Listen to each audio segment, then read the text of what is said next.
Apakah jelas? Kelihatan Bu Yeti? Iya, baik. Terima kasih saya dikasih kesempatan saat ini untuk sharing dan diskusi dengan teman-teman semua. Saya yakin teman-teman yang hadir juga banyak yang pakar di dalam bidang keperawatan gerontik. Kita diskusi saja nanti. Ini yang akan kita bahas pada siang hari ini. Saya langsung saja ke pendahuluan.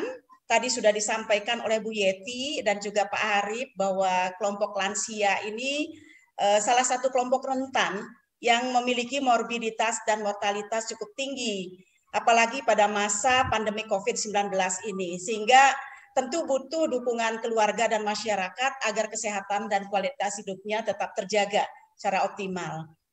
Pencegahan penularan melalui upaya promotif dan preventif ini sangat penting bagi lansia ya, dan menjadi prioritas tentunya untuk meminimalkan lansia dirujuk ke pelayanan kesehatan. Oleh karena itu perawat harus mampu mengembangkan strategi dalam meningkatkan kesehatan dan menggali potensi yang ada agar tetap sehat dan produktif serta berkualitas. Tadi juga sudah disampaikan oleh Pak Harip terkait dengan struktur penduduk. Ini tidak perlu saya jabarkan lagi bahwa memang peningkatannya di Indonesia itu cukup pesat dan angka kesakitan walaupun sudah menurun dari tahun ke tahun, tetapi kita tetap harus waspada kepada masalah kesehatan yang dialami oleh lansia. Karena sampai saat ini masalah kesehatan yang terkait dengan penyakit tidak menular ini juga meningkat di Riskesdas 2018. Kemudian juga penyakit tidak menular, penyakit menularnya juga masih banyak kita temukan pada lansia. Walaupun status gizinya mayoritas baik, tetapi ada juga yang bermasalah, yang perlu mendapat perhatian. Demikian juga prevalensi gangguan mental. Nah, ini yang banyak kita temukan, lansia dengan depresi dan juga demensia, baik di panti maupun di masyarakat. Mungkin karena selama ini tidak dilakukan screening, sehingga data-data ini kalau kita minta di puskesmas itu tidak ada. Jadi sebetulnya gangguan mental ini perlu kita kaji lebih mendalam, seperti nanti yang akan disampaikan oleh Bu Sinta, terkait dengan identifikasi ya faktor biopsikososial spiritualnya.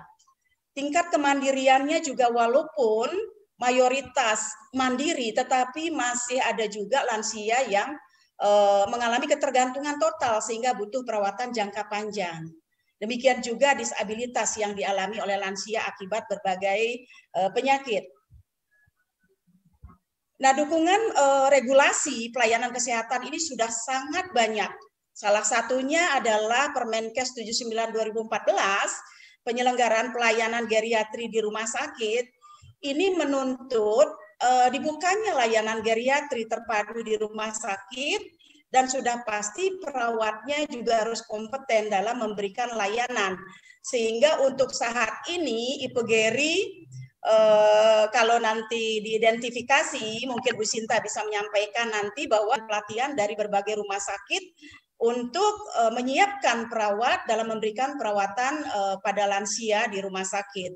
Bahkan dari rumah sakit yang spesialistik juga meminta bagaimana pendekatan lansia dengan berbagai masalah, terutama masalah jantung, mungkin lansia dengan yang mengalami kanker, itu sangat spesifik. Ini banyak sekali permintaan ke IPGERI dan sedang kita olah untuk kurikulumnya.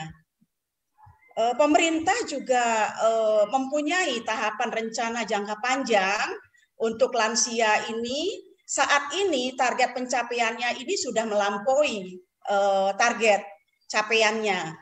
Nah, di tahun 2030 ini diharapkan juga akan terlampaui target yang ditetapkan, sehingga kita bisa mencapai lansia yang sehat, mandiri, aktif, dan produktif. Nah, konsep active aging ini bisa kita paparkan, nanti kita diskusikan.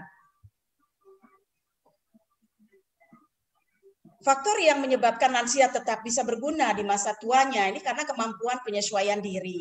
Ya, banyak lansia juga tidak bisa menyesuaikan diri dengan kemunduran yang terjadi. ada penghargaan dan perlakuan yang wajar dari lingkungannya. Inilah pentingnya bagaimana lingkungan bisa menghargai lansia serta hak-haknya dalam kondisi apapun. Tersedianya media atau sarana bagi lansia untuk mengaktualisasikan potensinya. Karena sebetulnya seberat apapun masalah yang dihadapi lansia atau dengan keterbatasannya, kita bisa melihat potensi apa yang bisa dikembangkan dari lansia tersebut. Itu barangkali yang kita harus gali lebih dalam. Kemudian lansia smart dan berkualitas, di mana lansia itu menjadi potensi jika sehat, mandiri, aktif, dan produktif. Bagaimana kita bisa menggali potensi lansia ini? Nah, active aging ini, kalau kita lihat konsepnya, itu adalah proses mengoptimalisasi peluang kesehatan, partisipasi, dan keamanan untuk meningkatkan kualitas hidup lansia di masa tuanya. Nah, program pelayanannya ini berorientasi pada lansia yang smart, sehat, mandiri, aktif, dan produktif. Ini aspek kunci dari active aging yang bisa kita lihat. Yang pertama adalah otonomi, di mana kita lihat kemampuan lansia dalam mengambil suatu keputusan. Kemudian kemandirian, ini merupakan hal yang penting, tujuan pelayanan kepada lansia untuk memandirikan dia seoptimal mungkin. Kemudian kualitas hidupnya juga harus kita perhatikan. Dan harapan hidup tadi, usia harapan hidup, kita harapkan di usianya nanti itu lansia itu mengalami sehat, ya, bukan usia harapan hidupnya meningkat tetapi lansia banyak yang sakit. Nah, yang kita harapkan adalah usia harapan hidup meningkat dan lansianya juga sehat. Kalau kita lihat model active aging seperti yang saya sudah sampaikan tadi, bahwa di dalamnya itu ada 3 pilar, yaitu pilar partisipasi, bagaimana lansia bisa berpartisipasi di lingkungannya, dari lingkungan keluarga sampai lingkungan masyarakat. Kemudian pilar kesehatan, ini juga sangat penting agar lansia tetap sehat, healthy aging, dan juga pilar security, keamanan. Ya, keamanan baik dari aspek fisik maupun keamanan secara finansial. Dan ini ditentukan oleh faktor determinan. Jadi ada 7 faktor determinan yang kita lihat dari dimensi kesejahteraan lansia aktif atau active aging. Kalau tadi dibahas oleh Pak Harip itu secara holistik, ini pendekatan active aging ini dimensinya sebetulnya memang dimensi yang sifatnya holistik. Sama seperti yang akan dibahas oleh Bu Sinta nanti. Ada 7, yaitu dimensi fisik, emosional, sosial, spiritual, vokasional, intelektual, dan lingkungan. Nah, ini yang menjelaskan lansia smart. Untuk dimensi fisik, ini kemampuan lansia dalam melakukan aktivitas fisik dan juga activity daily living-nya. Kemudian bagaimana konsumsi makanannya, kemudian pemeriksaan kesehatannya secara teratur, kemudian dimensi emosional terkait dengan bagaimana lansia mampu mengekspresikan perasaan, kemampuan menerima perasaan orang lain, karena seringkali lansia itu tidak mampu mengekspresikan apa kebutuhannya, sehingga orang-orang di sekitarnya atau anggota keluarganya tidak bisa menangkap apa yang diinginkan oleh lansia. Yang ada hanya marah. Jadi mereka hanya menganggap lansia bisanya marah-marah. Jadi tidak bisa menggali bagaimana perasaan lansia yang sebenarnya. Dimensi intelektual ini berkaitan dengan bagaimana kemampuan mempertahankan daya ingat melalui berbagai stimulasi yang bisa kita lakukan. Dimensi sosial, kemampuan berinteraksi dengan orang lain di sekitarnya, dan kemampuan hidup berdampingan secara harmonis. Biar bagaimanapun lansia butuh orang lain, mungkin ada kerabatnya, ada tetangganya, yang bisa diajak untuk saling berinteraksi di dalam kehidupannya. Dimensi vokasional ini berkaitan dengan pekerjaan, karena tadi smart itu ada produktif, di mana dituntut lansia itu tetap produktif. Produktif dalam aktivitas sehari-hari, produktif untuk dirinya, keluarganya, maupun juga untuk masyarakat, dan bisa juga produktif menghasilkan uang. yang bisa untuk membiayai dirinya sendiri. Karena sampai saat ini angka lansia menjadi kepala keluarga ini juga masih cukup tinggi. Jadi kasihan lansianya, sudahlah dengan kerentanannya, kemudian dia juga harus mencari nafkah untuk membiayai anggota keluarganya. Bisa juga sebagai volunteer lansia, sebagai relawan yang bisa menyumbangkan ilmunya untuk masyarakat sekitar. Dimensi spiritual pentingnya mensyukuri dan menghargai kehidupan dan kemampuan terlibat dalam keagamaan. Dan dimensi lingkungan ini ketersediaan sarana dan prasarana yang mendukung kehidupan lansia. Saya rasa teman-teman juga sudah paham sekali bahwa pendekatan dalam memberikan layanan pada lansia itu menggunakan pendekatan siklus kehidupan, ya, siklus hidup. Untuk mencapai lansia yang berkualitas, kita tidak cukup menyiapkan lansia itu dari dia usianya pralansia. Tidak akan kita capai lansia berkualitas. Jadi yang bisa kita siapkan adalah lansia dari sejak dini, di mana bayi atau janin di dalam kandungan ibunya ini sudah harus dirawat, sudah harus dijaga. Bagaimana ibu menjaga bayinya, kemudian melahirkan di pelayanan kesehatan, memeriksakan kehamilannya sampai melahirkan ini dengan standar, tentunya standar pelayanan yang ada. Kemudian bayi yang sudah lahir ini kemudian diberikan ASI, imunisasi lengkap, dan dijaga perkembangannya. Balita juga sama, disiapkan betul tumbuh kembangnya, segala kebutuhannya dipenuhi. Kemudian dia sudah jadi anak sekolah juga ini harus diperhatikan bagaimana kesehatannya. Remaja juga bagaimana kesehatan reproduksi, konseling remaja, gizinya dan sebagainya. Ini juga harus dipersiapkan. Kemudian dia menjadi dewasa, tetap harus ada persiapan konseling, kemudian edukasi terkait dengan kesehatan untuk mempersiapkan dirinya sehingga tercapailah lansia yang berkualitas. Jadi kalau dilihat dari siklus hidup ini, semua bidang keilmuan bisa terlibat untuk menyiapkan lansia menjadi berkualitas. Dan konsep ini sudah dicanangkan oleh Kemenkes sejak tahun 2016.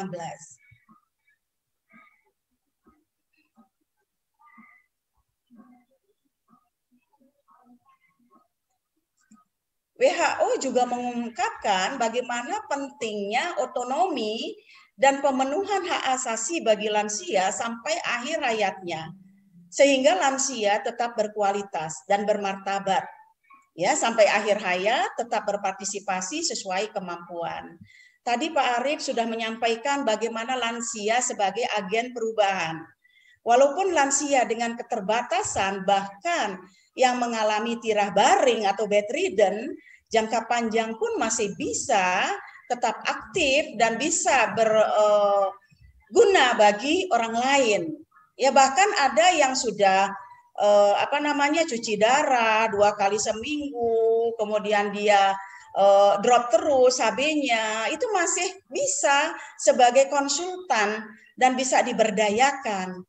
Dan mungkin juga lansia di masyarakat yang memang punya pengalaman banyak, yang bisa memberikan petuah-petuah kepada anak muda, ini juga bisa diberdayakan. Walaupun dari aspek fisik barangkali lansia itu mengalami keterbatasan. Nah, ini bagaimana kita bisa menggali potensi, sekecil apapun potensi yang dimiliki oleh lansia, itu harus bisa kita kembangkan.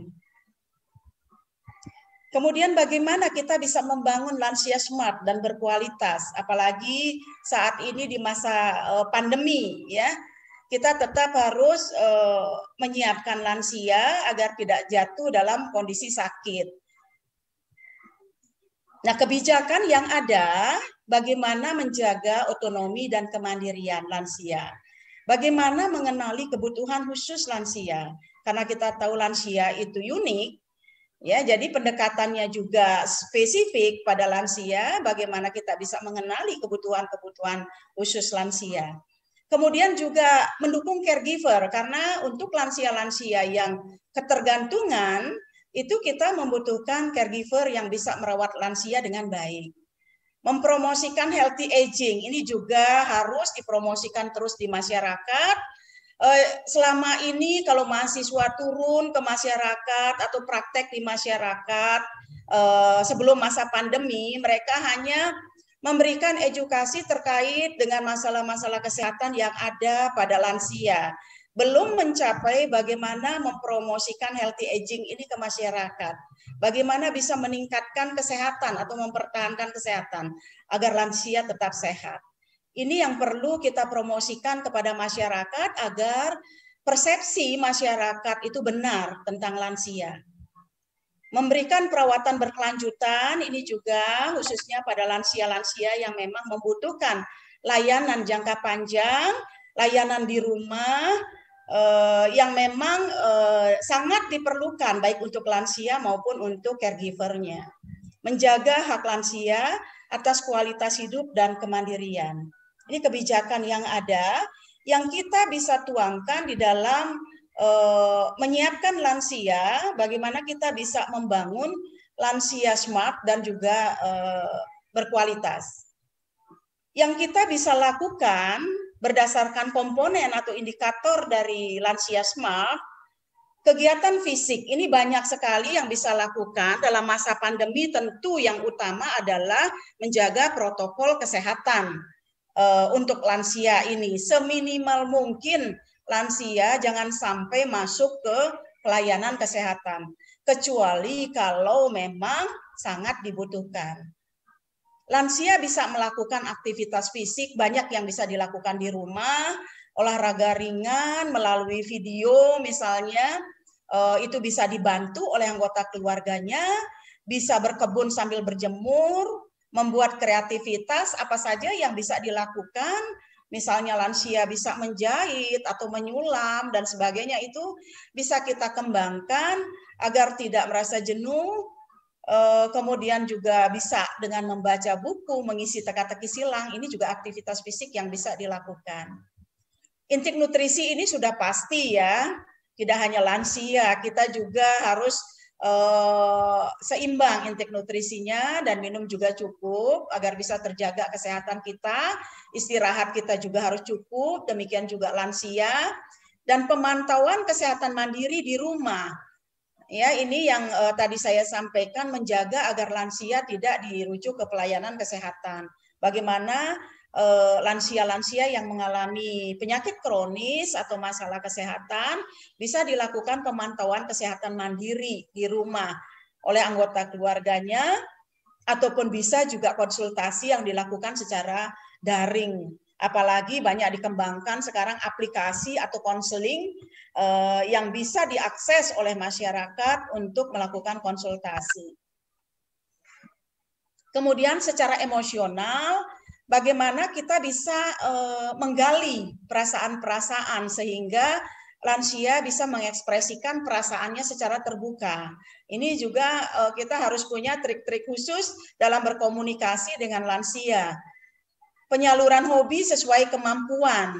Ya, apa yang mampu dilakukan oleh lansia itu bisa kita kembangkan sehingga lansia tetap merasa berguna dan merasa berharga bagi anggota keluarganya dan juga bagi masyarakat. Hindari stres dan kenali gejala depresi, karena angka depresi ini kan cukup tinggi. Jadi kita ajarkan bagaimana lansia dan anggota keluarganya itu bisa mendeteksi gejala-gejala depresi yang terjadi pada lansia. Selalu berpikir positif dan bangun optimisme. Jangan sampai lansia mendengar informasi-informasi tentang banyaknya kasus COVID yang meninggal di usia lansia dan sebagainya. Itu harus dihindarkan. Upayakan lansia memperoleh informasi-informasi yang positif. Barangkali informasi yang disampaikan lebih ke arah bagaimana pasien COVID ini banyak yang sembuh.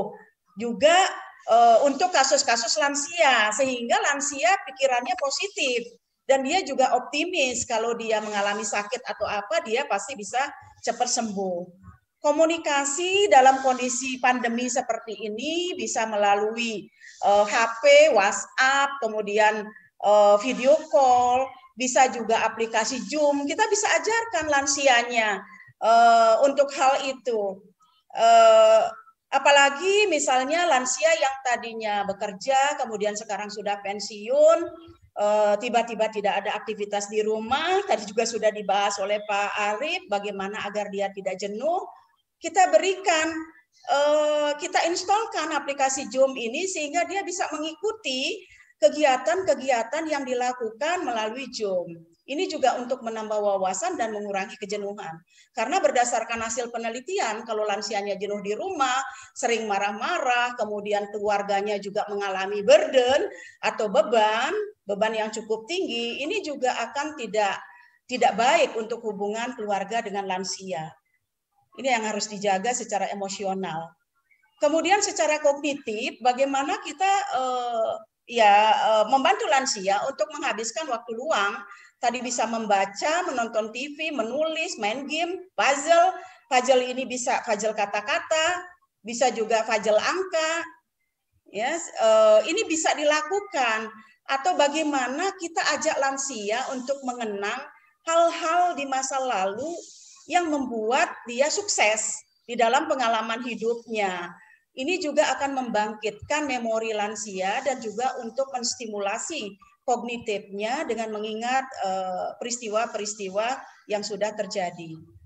Kegiatan sosial seperti bertemu dan berbincang-bincang di masa pandemi ini tentu kita harus batasi, bisa juga berbincang-bincang dengan anggota keluarga, atau paling tidak dengan tetangga, dengan tetap menjaga protokol kesehatan. Karena lansia kalau di rumah terus juga jenuh, mungkin sambil berjemur dengan jaga jarak, dia ketemu dengan tetangga, bisa saling sapa, kemudian bisa juga berolahraga yang mempengaruhi fungsi kognitif seperti senam otak. Secara sosial, bagaimana interaksi lintas generasi ini bisa dilakukan? Ini bisa dilakukan di rumah. Bagaimana lansia di rumahnya ada balita, mungkin di rumahnya ada remaja, itu bisa saling berkomunikasi, berinteraksi, bisa saling bekerja sama, mungkin ada permainan yang dilakukan atau storytelling yang dilakukan oleh lansia kepada cucunya. Ini sangat membantu, ya, silaturahmi juga tetap harus dijaga. Kebetulan lintas generasi ini sedang dikembangkan juga. Kalau di luar mungkin sudah banyak berkembang, tapi di Indonesia ini belum banyak berkembang. Dan kebetulan saya 2 tahun ke depan melakukan penelitian, mengembangkan model layanan lansia lintas generasi. Ini bagaimana layanan ini bisa dikembangkan dan ini bisa diaplikasikan di rumah bagi keluarga yang mempunyai anggota keluarga lansia yang ada di rumah. Hubungan saling menerima, saling terbuka, perhatian, dan saling menghormati serta menghargai. Ini contohnya lansia dengan balita, ya. Bagaimana mereka bisa saling berkomunikasi dan saling menghargai. Ini salah satu hubungan yang sifatnya lintas generasi.